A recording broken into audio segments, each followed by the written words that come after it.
مہندی کی تقریب اپنے عروج پر تھی، جہاں ایک طرف ماہا اور سالم بہت پرسکون بیٹھے تھے، وہیں دوسری طرف فاریہ اور حارث حشام کے چہرے پر ہر درجہ سنجیدگی تھی۔ دونوں اپنی اپنی سوچوں میں گم تھے۔ ماہا اور سالم کو ایسے دیکھ فاریہ کے دل سے ہونک سی اٹھی تھی، مگر وہ لاتعلق سی بیٹھی تھی۔ اسٹیج کے بائیں طرف کے ٹیبل پر نشوہ افندی نہایت گمسم سی بیٹھی تھی۔ اس کے ذہن میں بار بار احان افندی کے الفاظ گونجے تو اس کا دل دھڑک دھڑک جاتا۔ ارد گرد ہوتے شور کے باوجود اس کے کان میں محض اس ستمگر کی آواز گونج رہی تھی، جس سے وہ جتنا دور جانے کی کوشش کر رہی تھی، قسمت اتنا ہی ان دونوں کو روبرو کر رہی تھی۔ تمہیں لگتا ہے میں تمہیں بھول سکتا ہوں؟ کیا کوئی سانس لینا بھول سکتا ہے؟ بولو، اس سانسوں میں بستی ہو تم، سمجھ آئی؟ اور آئندہ مجھے خود کو بھولنے کا مت کہنا، کیونکہ احان افندی مرد ہو سکتا ہے مگر تم سے دستبردار نہیں ہو سکتا۔ میں تمہارا انتظار ساری زندگی کروں گا اور دیکھنا تم مجھے اپنے فیصلے پر ثابت قدم پاؤ گی۔ اس نے بند آنکھوں کو کھول کر دیکھا تو وہ کچھ فاصلے پر کھڑا نظریں اسی پر ٹکائے ہوئے تھا۔ وہ بھی یک تک اسی کو دیکھنے میں مصروف ہو چکی تھی۔ اس کی محویت پر وہ ہلکا سا مسکرایا تھا۔ نشوہ اس کی مسکراہٹ دیکھتی ہوش میں آئی تھی، نظریں جھکا گئی۔ اپنی بے اختیاری پر وہ خود کو کوس کر رہ گئی۔ شیری کی کال آنے پر احان ایک سائے پر کھڑا کال سننے میں مصروف تھا۔ کچھ دیر بعد ان کی تسلی کر دینے کے بعد وہ پلٹا، جب میرو کو پیچھے کھڑا پایا۔ ان 2 سالوں میں جب یزدان اسے چھوڑ کر گیا تھا، تب اس نے ضد کر کے مانور سے ساری حقیقت پوچھی تھی، جسے سن کر وہ شاک تو ہوئی تھی۔ وہ اپنی خالہ سے ملنے کے لیے بے قرار تھی۔ وہ 2 سے 3 دفعہ ان سے ملنے گئی تھی۔ اس کی ہمیشہ سے خواہش تھی کہ کاش اس کا ایک بھائی ہوتا۔ احان کو دکھوں سے یہی محسوس ہوا تھا جیسے اس کا بھائی مل گیا ہو، لیکن مگر احان نے اس کی طرف دیکھنا تک ناگوارا کیا، کیونکہ اس کا تعلق افندی خاندان سے تھا، سب سے بڑھ کر یزدان افندی سے۔ احان وہ چمکتی آنکھوں سے اسے دیکھا بولی۔ احان نے اس کی پکار کا جواب دینا ضروری نہ سمجھا اور اس کے قریب سا ہوتا ہوا آگے بڑھ گیا۔ احان، تم بالکل بھی اچھے بھائی نہیں ہو۔ میرو نے ہپا ہپا سی نظروں سے اس کی پیٹھ کو دیکھا، جو اس کی پکار پر بھی آگے کی طرف بڑھ گیا تھا۔ اس کے شکوے سے بھرپور جملے پر احان کے بڑھتے قدم منجمد ہوئے، مگر وہ چند سیکنڈ میں ہی خود کو کمپوز کر کے میں تمہارا بھائی نہیں ہوں، بلکہ میرا تم سے کوئی رشتہ نہیں ہو، اس کی طرف مڑتا سپاٹ سے انداز میں بولا۔ میرو کی آنکھوں میں آنسو بھری آنکھوں میں اس نے شکوہ کیا، جسے دیکھا وہ نظریں چرا گیا۔ یزدان نے میرو کو ایک لڑکی کے ساتھ کھڑا پایا۔ وہ فوراً اس کی طرف بڑھا۔ وہ جو کوئی بھی تھا اس کی طرف پشت کر کے کھڑا تھا۔ وہ تھوڑا نزدیک پہنچا تو اسے اندازہ ہوا کہ وہ رو رہی ہے۔ وہ لمبے لمبے ڈگ پڑتا، اس کی طرف پلٹا، اس کی طرف پہنچا۔ میرو، میری جان، رو کیوں رہی ہو؟ وہ اس انسان کو اگنور کرتا میرو کو اپنی گرفت میں قید کر چکا تھا۔ احان نے غور سے اس بھرپور مرد کو دیکھا تھا، جو اسے لے کر حد سے زیادہ پرجاسف تھا۔ یزدان نے مڑ کر اس انسان کی طرف دیکھا۔ وہ اسے بالکل بھی پہچان نہ پایا۔ شاید اس نے پہلی بار اسے دیکھا تو احان نے بھی اسے پہلی بار تھا، مگر وہ اسے پہچان گیا تھا۔ سمیرہ افندی کے اتنے نزدیک آنے کا حق صرف اسی انسان کو تھا۔ اسی انسان کی وجہ سے اس کے باپ نے زندگی کے ہر موڑ پر اس سے ناانصافی کی تھی۔ اسے دیکھ تلخی سے مسکرایا۔ میرو، یہ تمہیں تنگ کر رہا تھا؟ میں ابھی اس کی عقل ٹھکانے لگاتا ہوں۔ آج کے بعد کبھی ہمت نہیں کرے گا تمہارے ارد گرد بھٹکنے کی۔ وہ غصے سے اس کی طرف بڑھتا، اس سے پہلے ہی میرو اس کا ہاتھ تھام گئی۔ یزدان، وہ مجھے تنگ نہیں کر رہا تھا۔ وہ ایک نظر احان پر ڈال کر بولی، پھر مجھے وجہ بتاؤ، رو کیوں رہی؟ وہ اس کا چہرہ ہاتھوں کے پیالے میں بڑھتا ہوا بولا، کچھ نہیں، سب کی یاد آ رہی، منافع میں سارا ہلا کر رہ گیا۔ یزدان اس لیے وہاں سے ہٹتا چلا گیا، پیچھے احان انہیں جاتا ہوا دیکھتا رہ گیا۔ ارید ازواں کو آج اپنی مصروف روٹین سے وقت نکال کر باہر لے کر آیا تھا، ورنہ پچھلے 5 دنوں سے وہ اس قدر مصروف تھا کہ اسے اپنا بھی ہوش نہ تھا۔ وہ اپنے سارے کام صبح کو نپٹاتا تھا، کیونکہ اس کی معصوم بیوی کے مطابق وہ اسے رات کو اس بھوت بنگلے میں اکیلا نہیں چھوڑ کے جا سکتا تھا، جس پر اس نے فوراً عمل درآمد کیا تھا۔ وہ رات کے وقت خود بھی اسے اکیلا نہیں چھوڑنا چاہتا تھا۔ وہ بار بار موبائل پر نظر ڈالتا، اسے عاصم کی کال کا انتظار تھا، جو اسے کچھ ضروری بتانا چاہتا تھا۔ ارید، کیا فائدہ میرے ساتھ آنے کا؟ آپ کی پہلی بیوی آپ کی جان چھوڑے گی تو ہی آپ مجھ پر توجہ دیں گے۔ وہ ایک زبردست گولی اس کے موبائل پر ڈال کر چند قدم اس سے دور ہوئی۔ جانب ضروری کال آنی ہے، وہ اسے پچکارنے والے انداز میں بولا۔ ابھی وہ مزید کچھ کہتا جب اس کا فون رنگ ہوا۔ ازواں نے بھرپور گولی سے اسے نوازا، یہ کال بہت ضروری ہے، اس کے بعد سارا ٹائم تمہارا۔ وہ عزت میں اس کا گال چومتا تھوڑا سا آگے کی طرف بڑھ گیا۔ ازواں نے ہلکی سی مسکراہٹ سے اس کی پیٹھ کو دیکھا تھا۔ ازواں نے گردن سیدھی کر کے سامنے کے نظارے کو دیکھنا چاہا، جب اپنے بائیں طرف کسی کی موجودگی کا احساس ہوا۔ سرپرائز! کسی کی بڑی آواز اپنے قریب سے گونجی۔ ازواں فوراً پہچان چکی تھی، اس کے چہرے پر ڈر کی لکیریں ابھری۔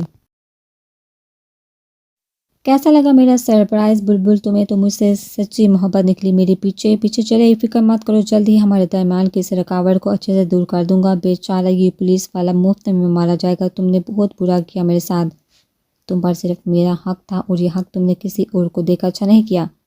سود سمیت سب وصول کروں گا اور اچھے سے تمہارے اس حسن کو حراج پیش کروں گا، بکمینگی سے ایک آنکھ دباتا ہوا بولا۔ ازوا کے حواس اس دیکھ منجمد ہو چکے تھے۔ اس نے خوف بڑی نظروں سے اس کی طرف دیکھا۔ اس نے پلٹ کر عورت کی طرف دیکھنا چاہا جب وہ اس کا چہرہ دبو چکا تھا۔ تم پر تمہارے سانس سانس پر صرف کالی کا حق ہے اور کالی اپنا حق نہیں چھوڑتا۔ بہت کالی، تو نے ایش اچھے سے تیرے پر کاٹوں گا۔ تو نے کالی کی دھمکی کو مذاق میں لیا، بھول گئے اپنے بھائی کی موت، ان کا کیا انجام ہوا تھا۔ اب ایسے تیرے اس شوہر کا تپا تپا کا ماروں گا۔ اس کی انگلیاں پوری طرح زور کے رخساروں پر دست رہی تو اس کے سرخ آنکھوں سے ازوا کو خوف آ رہا تھا۔ اس نے جھٹ پٹاتے ہوئے اس کا ہاتھ گال سے ہٹانا چاہا مگر اس کے پکڑ میں پھڑپھڑا کر رہ گئی۔ بہت جلد ملتے ہیں بلبل، تجھے ہمیشہ ہمیشہ کے لیے قید کر لوں گا۔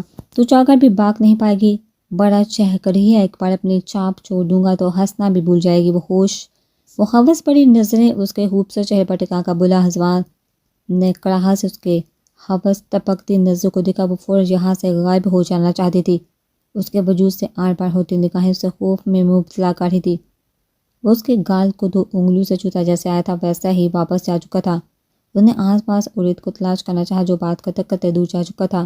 خوف اس قدر حاوی تھا کہ اس کا چہرہ پسینے سے تر ہو چکا تھا، آنکھوں سے لبالب آنسو جاری ہوتے چلے گئے۔ وہ حواس بہتا سے ارد گرد دیکھنے میں مصروف تھی۔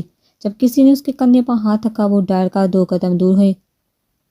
گلے سے ہلکی سی چیخ برآمد ہوئی۔ عورت کے ایسے ریئیکشن پر حیران ہو گیا۔ اس کے چہرے کی طرف دیکھا، وہ ٹھٹک کر رک گیا۔ چہرہ خوف کے باعث زرد ہو چکا تھا، ماتھے پر پسینے کے ننھے ننھے قطرے نظر آتے، چہرہ آنسو سے تر تر۔ ازوا کیا ہوا؟ وہ اس کے نزدیک آتا ہوا بولا۔ اس کے آنسو بڑی نظریں اٹھا کر اسے دیکھا۔ عورت کو شدت سے کچھ غلط ہونے کا احساس ہوا، جو بول کچھ نہیں رہی، مسلسل رونے میں مصروف تھی۔ عورت نے اسے قیمتی متاع کی طرح سینے میں بھینچ لیا۔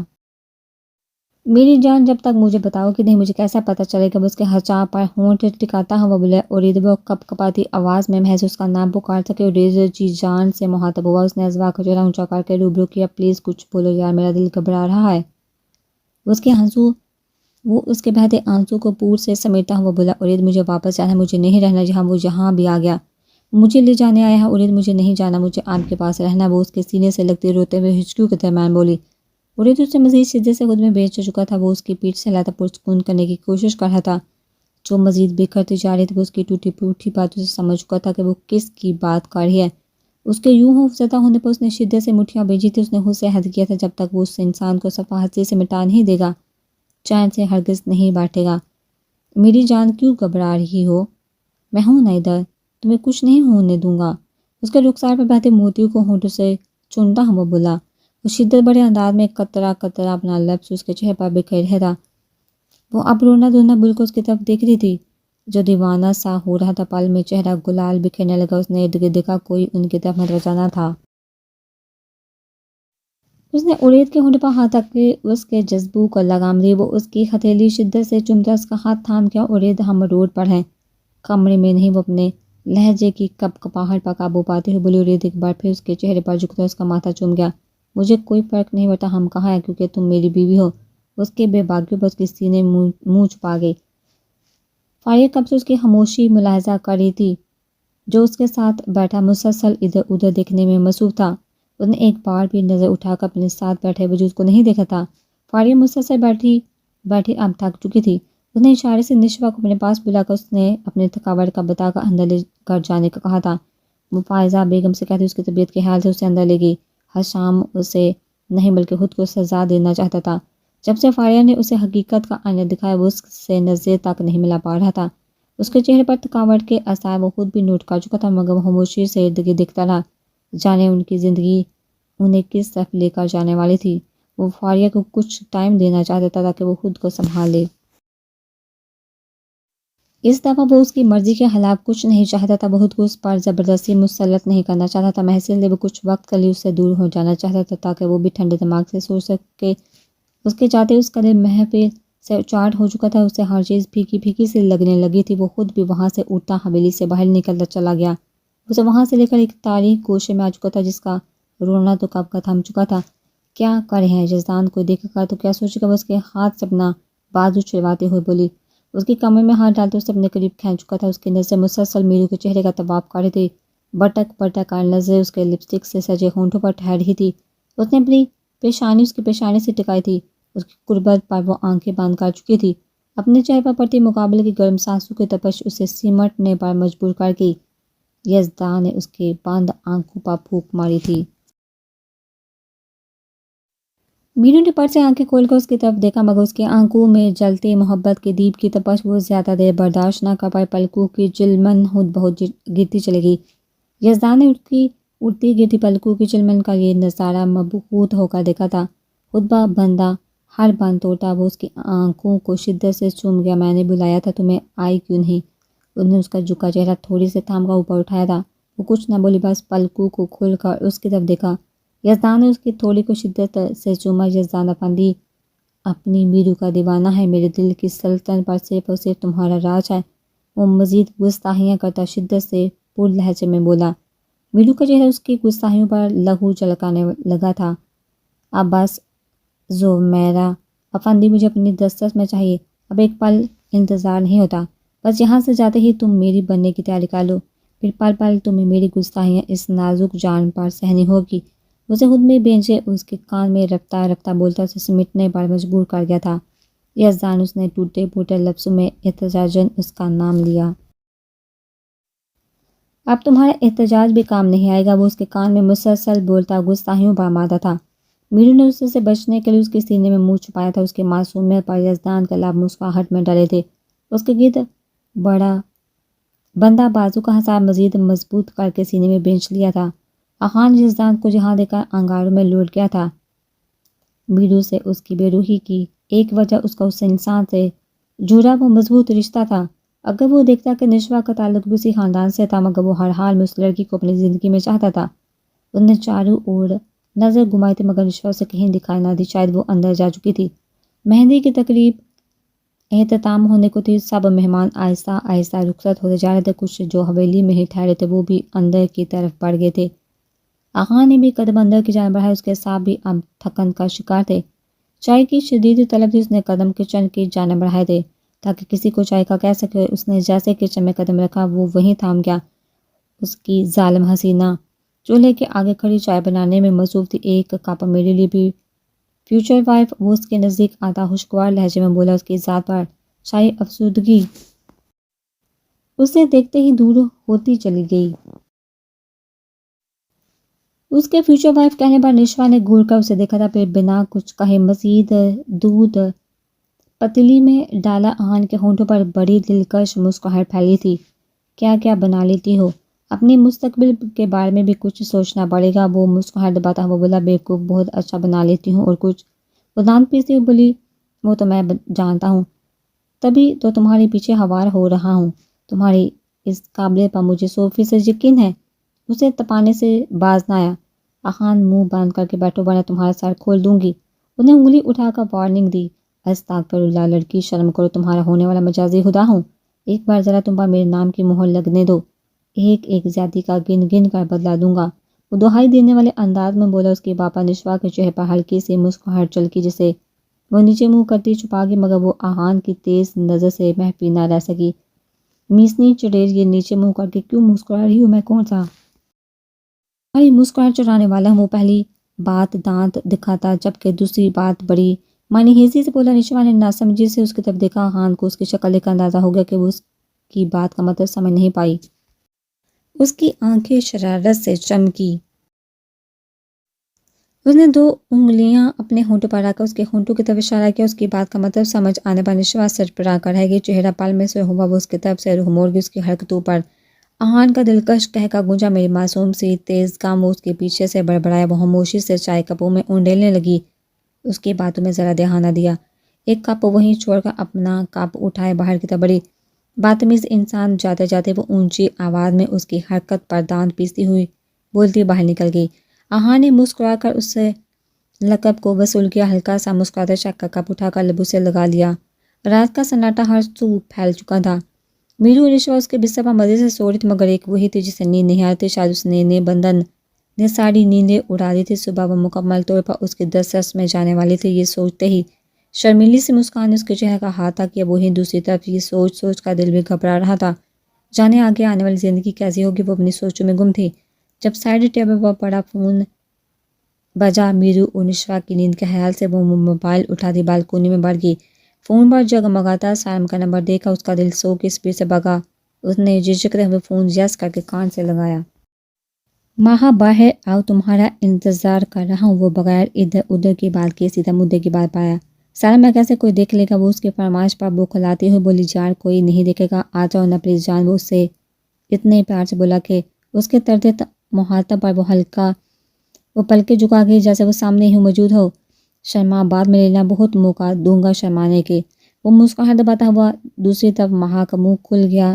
وہ کیسے جانتا تھا کہ شرما رہی ہے؟ جلدی سے باہر آؤ، میں انتظار کر رہا ہوں۔ وہ کہتا ہوا فون کاٹ چکا تھا۔ ماہا نے دھڑکتے دل کے ساتھ کمرے میں قدم رکھا تھا۔ ان دونوں کے سونے کا یقین کر کے وہ کمرے سے باہر نکل آئی۔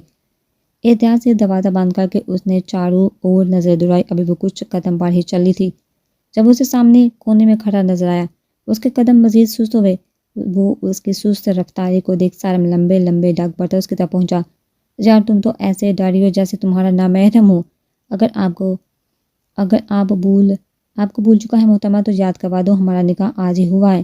اس کے قریب جھکتا ہوا بولا۔ اس کے لرزتے وجود کو خود سالم نے افسوس سے سہلایا، پھر ایک ہی جست میں اسے گود میں اٹھاتا قدم چھت کی جانب بڑھایا۔ ماہا نے اس اچانک افتاد پر اپنی بے ساختہ چیخ کا گلا گھونٹا تھا۔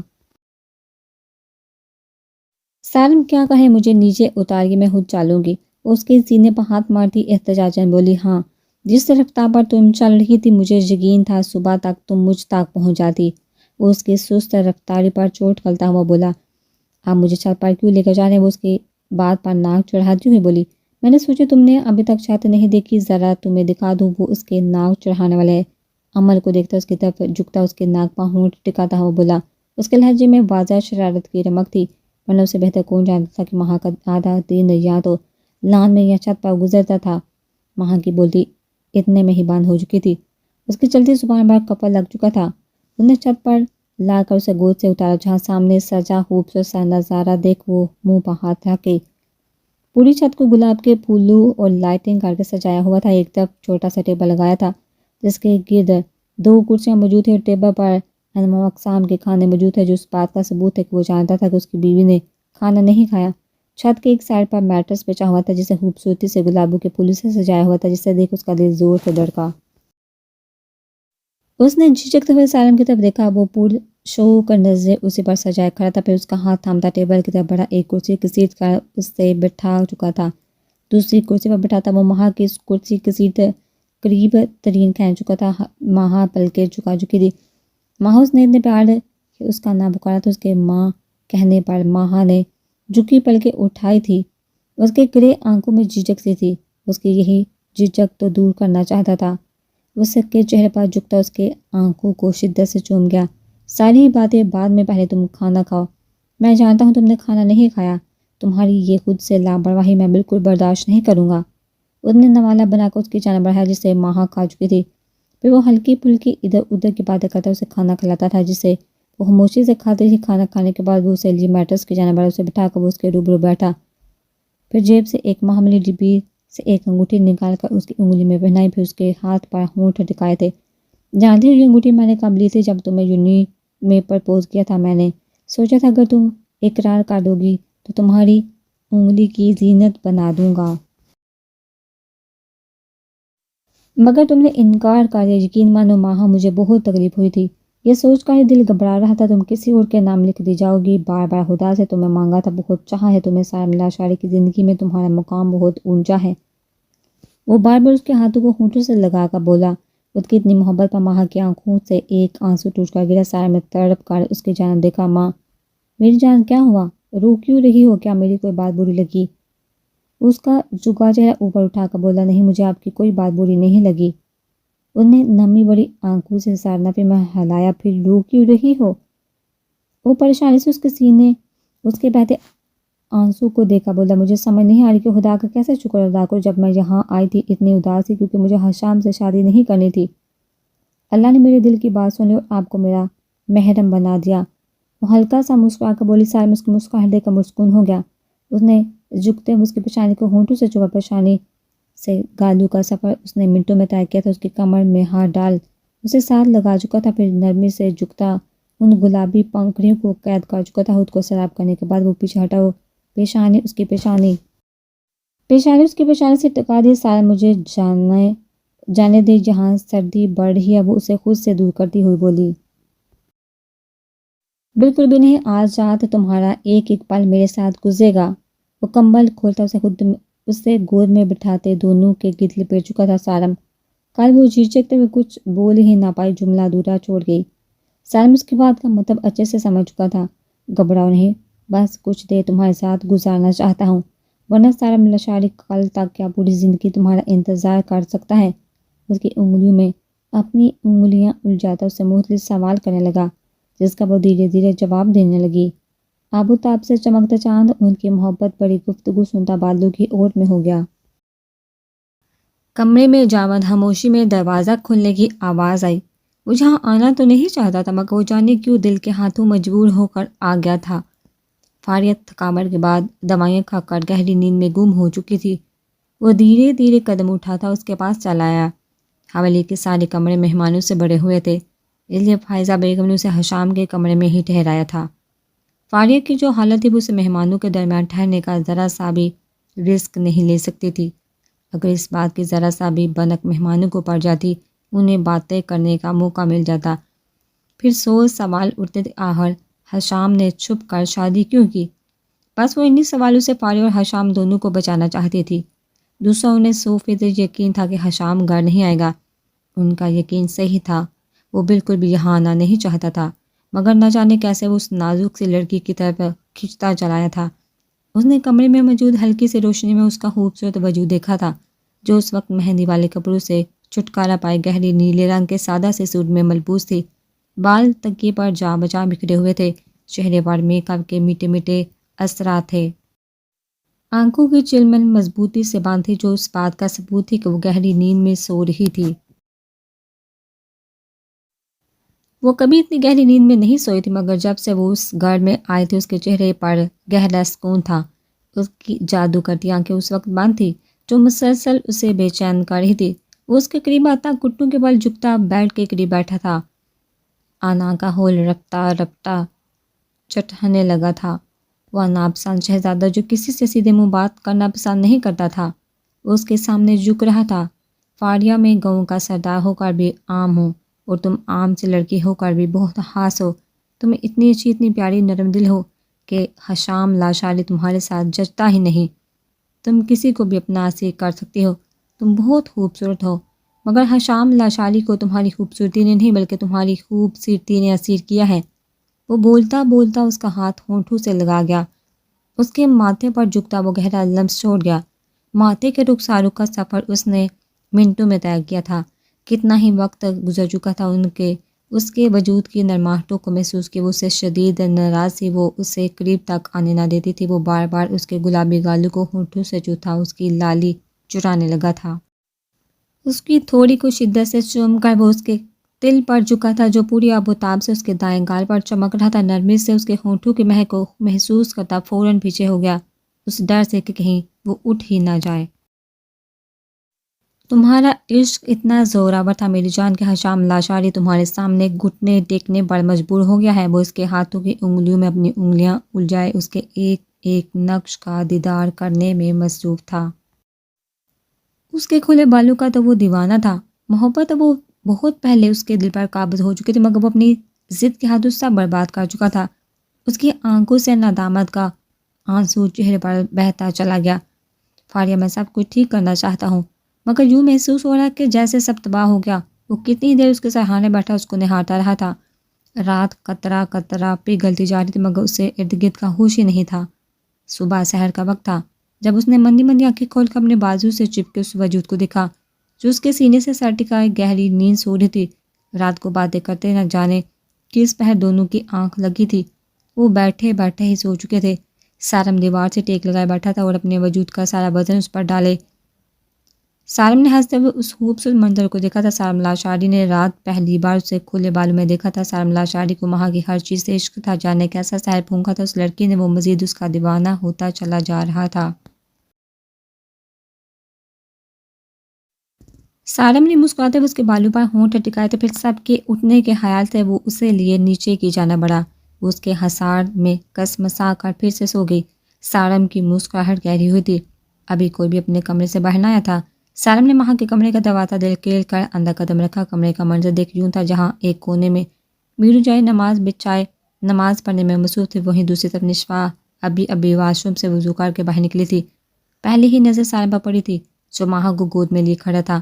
وہ اسے اگنور کرتا قدم بیٹھ کے جانا بڑھا گیا۔ اسے احتیاط سے بستر پر اتار کر کمبل اس پر درست کرتا پیچھے کی طرف آیا۔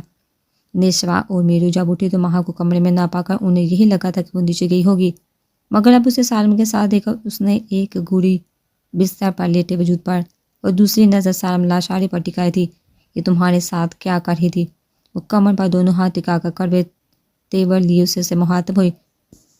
اسے تنگ مت کرنا، آرام کرنے دینا، ویسے بھی آج اس کا دن خاصا مصروف گزرنے والا ہے، آرام کرنے دو اسے۔ سوال گندم جواب چاہنا۔ اس نے نشوا کے سوال کو ایسے اگنور کیا جیسے سننا ہی نہ ہو۔ نشوا اس کی حرکت پر دانت پیس کر رہ گئی۔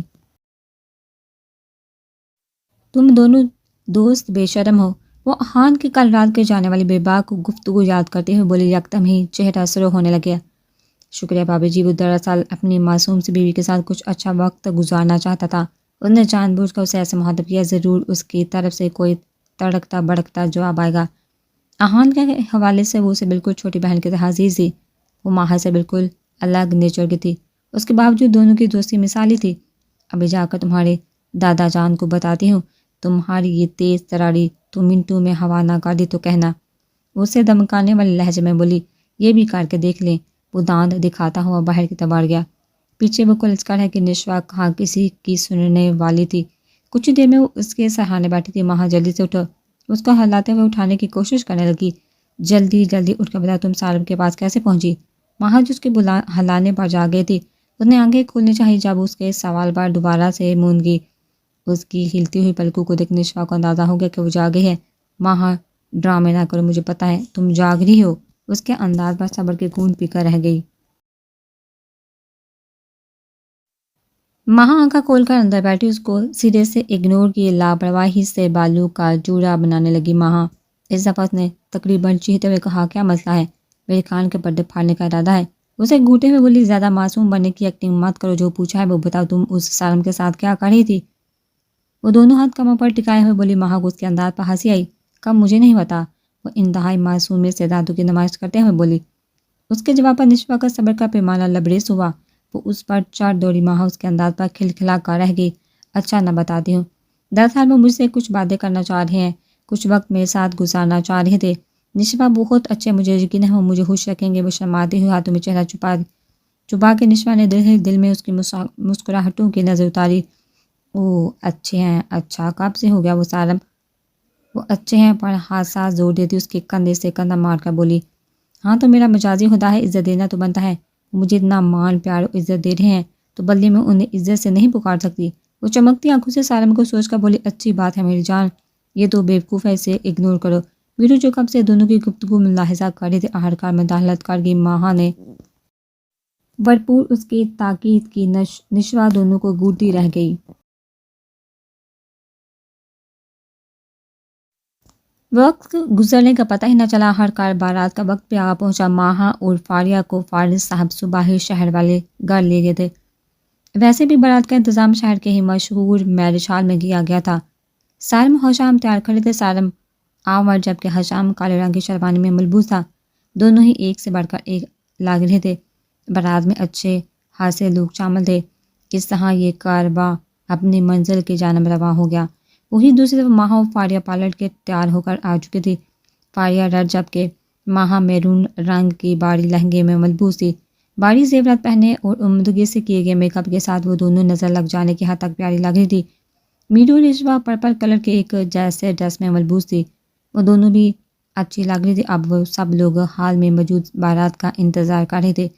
کچھ دیر میں بارات آنے کا شور فضا میں بلند ہوا۔ پورے جوش و خروش کے ساتھ بارات کا استقبال کیا گیا۔ ہر چیز بالکل پرفیکٹ تھی. سالم کب سے بیٹھا پہلو پہ پہلو بدل رہا تھا. انتظار طویل ترین ہوتا جا رہا تھا. غصہ رکھ میرے بھائی، تیری ہی ہے، تجھے ہی ملے گی. آہان اس کے کندھے پر ہاتھ رکھتا چڑھانے والے انداز میں بولا. سالم نے ایک زبردست گولی سے اسے نوازا. کچھ ہی دیر میں اس کی بے چینی کو راحت ملی جب اپنی متاع جان کو اپنے باپ کے ہمراہ اپنی طرف آتے دیکھا. چہرہ دوپٹے کے پیچھے چھپا رکھا تھا. اس کے باوجود سالم کو اپنی رگ رگ میں سکون دوڑتا ہوا محسوس ہوا. سالم نے آگے بڑھتے اسے قیمتی متاع کی طرح خود میں سمیٹ لیا تھا. نشوا پرپل کلر کے شال فراق میں ہلکے پھلکے میک اپ کے ساتھ آہان افندی کا دل درکار ہی تھی. وہ خود بات ضبط کیے بنا اس کے روبرو جا پہنچا. تیز کام آتے تو تم بھی اچھی لگ رہی ہو. آہان اس سے 2 قدموں کے فاصلے پر ٹھہرتا ہوا بولا. نظریں اس کے حسین سراپے میں اٹک کر رہ گئی. کیا مطلب ہے اس بات کا کہ میں صرف آج اچھی لگ رہی ہوں؟ الحمدللہ میں شروع سے ہی حسین ہوں. وہ ایک زبردست گولی سے نوازتی ہوئی بولی. اچھا مجھے ایسا لگتا تو نہیں.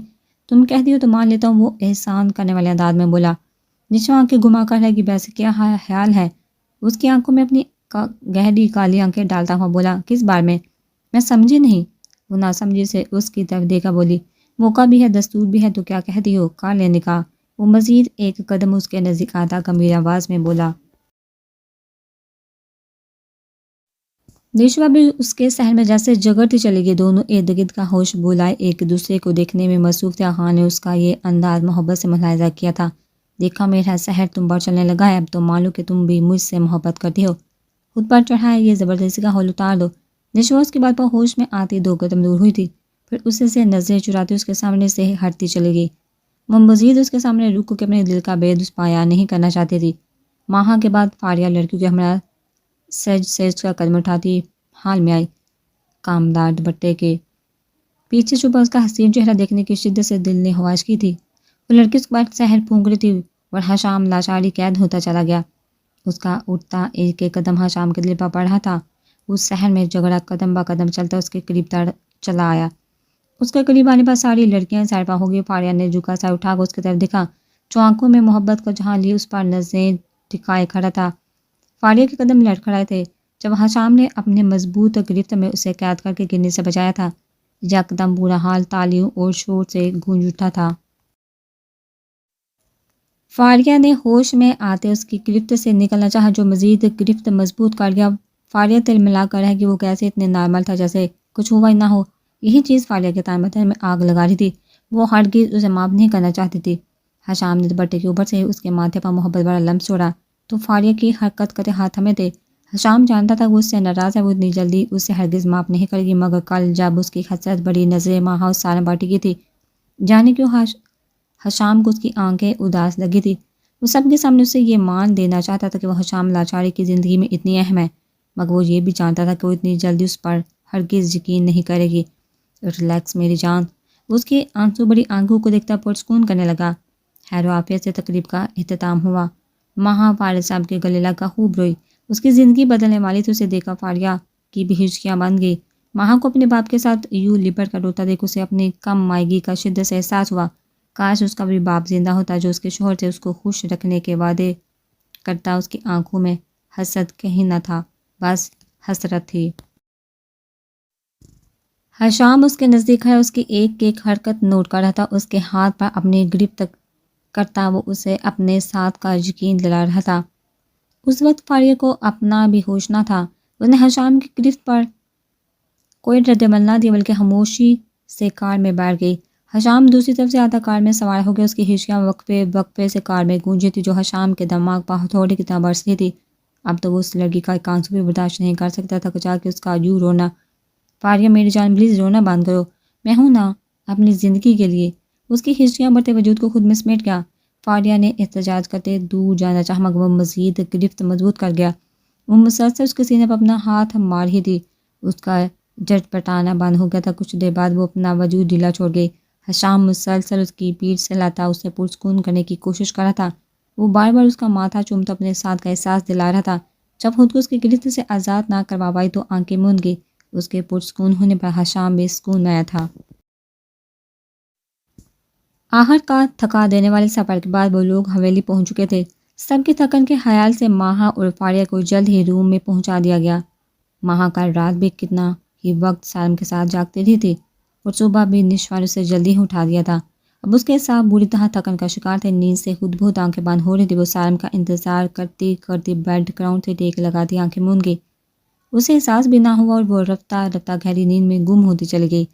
2 گھنٹوں بعد وہ کزن اور دوستوں کے درگے سے جان چھڑواتا کمرے میں آیا تھا۔ ایک نظر بیڈ پر ڈالی تھی جہاں ماہا لیٹی تھی۔ وہ دروازہ کھلنے اور بند ہونے کی آواز پر بھی ذرا سا بھی نہ ہلی۔ سارم نے شیروانی اتار کر صوفے پر پھینکی۔ اس وقت وہ شیروانی کے نیچے پہنے کرتے میں ملبوس تھا۔ وہ قدم با قدم چلتا اس کے نزدیک آیا۔ چہرے سے گھونگھٹ ہٹا دیا گیا تھا۔ کوئی اس وقت سارم لاشعوری سے پوچھتا کہ دنیا کا حسین منظر کیا ہے تو وہ آنکھیں باندھ کرتے اپنے سامنے موجود اس ہستی کی طرف اشارہ کرتا۔ وہ گہری نیند میں گم تھی، اس کا سر ایک طرف ڈلکا ہوا تھا۔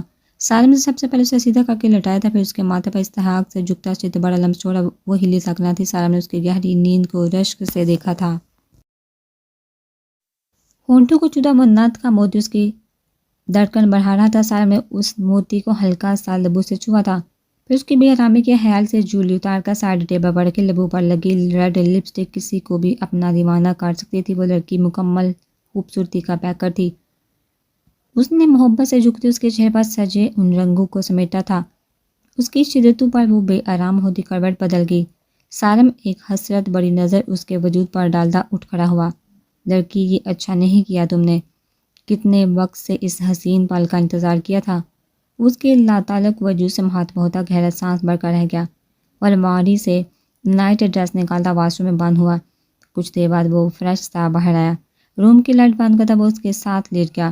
یہ احساس ہی خوش کن تھا کہ وہ لڑکی ہمیشہ ہمیشہ اس کی زندگی میں لکھی جا چکی تھی۔ وہ ایک بار پھر جھکتا اس کی بند آنکھوں کو چومتا خود میں قید کر گیا۔ اس کے سینے سے لگی نیند کی وادی میں اتر چکی تھی۔ حشام نے اس کے آرام کے خیال سے اسے گود میں اٹھایا اور اندر کی طرف قدم بڑھائے۔ گاؤں کی عورتیں اپنے سردار کا یہ روپ دیکھ کر حیران ہو گئی۔ ایک پل انہیں اس کی گرفت میں قید اس وجود پر رشک آیا تھا۔ وہ اسے لیے آگے بڑھا تھا جب فاریہ نے مندی مندی آنکھیں کھول کر ارد گرد دیکھنا چاہا۔ ایک دم ہی اسے اپنی پوزیشن کا احساس ہوا۔ اتنے لوگوں میں وہ حشام کی اس بے باگے پر شرم سے کڑ کر رہ گئی۔ حشام، یہ کیا بدتمیزی ہے، مجھے نیچے اتاریے، میں خود چل سکتی ہوں۔ آپ کو نظر نہیں آ رہا سب ہنس رہے ہیں؟ وہ نان بستی سب کی موجودگی کے خیال سے بولی، مگر وہ کان لپیٹتا اس کو مزید قریب کیا کمرے کی طرف بڑھ گیا۔ انہوں نے کمرے میں لگا اسے بیڈ پر اتارا تھا۔ سمجھتے کیا ہے خود کو؟ کیا ثابت کرنا چاہتے ہیں کہ آپ کو میری بڑی فکر ہے، یا لوگوں پر اپنی اچائی کی داغ بٹھانا چاہتے ہیں، یہ ثابت کر کے یہ ایک یتیم لڑکی کو اپنا کر آپ نے کتنا احسان کیا اس پر؟ وہ یکدم اس کے ہاتھ جھٹک کر چلائی۔ فاریہ، ایسا کچھ نہیں ہے یار۔ وہ بے بسی سے اس کا شعلہ جوالا بنا رخ دیکھ کر بولا، ایسا ہی ہے، اب میں آپ کو بہت اچھے سے سمجھ چکی ہوں۔ بار بار لوگوں کے سامنے دکھاوا کرنے سے ہمارے رشتے کی حقیقت بدل نہیں جائے گی۔ یقین مانیے آپ بہت اچھا دکھاوا کر لیتے ہیں، مجال ہے کوئی جان پائے آپ کی فطرت کیا ہے۔ وہ بولتے بولتے ہم سے گئی تھی۔ حشام اس کے بپڑے روپ کو دیکھتے سن کھڑا رہ گیا۔ چلے جائیے یہاں سے، مجھے کوئی بات نہیں کرنی۔ وہ بستر پر لیٹے شدتوں سے رونے لگی۔ حشام بے بس سا کھڑا اسے دیکھتا رہ گیا۔